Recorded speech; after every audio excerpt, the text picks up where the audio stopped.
গোপাল শোন, আজকে তোর কাছে দুটোই অপশন আছে, হয়তো তুই কালেকশন আনবি, না হলে তুই আজকে রিজাইন দিবি, বাস লাস্ট কথা। হ'ব দিয়ক, হবে বললি যে, কোনটা হবে? 2 নম্বৰটোৱে ধৰক। শালা অপদাৰ্থ কামচোৰ। আৰু সেইদিনাই সিদ্ধান্ত ল'লোঁ আমি অনা অসমীয়া মেনেজাৰবোৰক উচিত শাস্তি দিমেই, আৰু সেইকাৰণেহে। ঐ এতিয়া পিছে কি কৰিম বুলি ভাবিছ?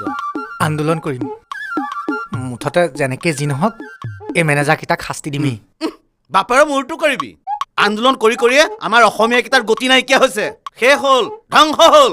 ইমানেই যদি অনা অসমীয়া তলত থাকিব নিবিচাৰ, তেতিয়াহ'লে নিজে কিবা যোগ্যতা অনুসৰি কিবা এটা কাম কৰ, স্বাৱলম্বী হ'বলৈ চেষ্টা কৰ। আমাৰ অসমীয়াবোৰৰ এইটো এটা সমস্যা, চব ওপৰতে লাগে, আলাসতে লাগে। আৰে নিজৰ পথাৰখন চিনি নাপায়, আলি এটা চিনি নাপায়। ঐ তোৰ মাটি কিমান জাননে পথাৰত চিনি পাৱ? দেউতাইহে জানে। দেউতাই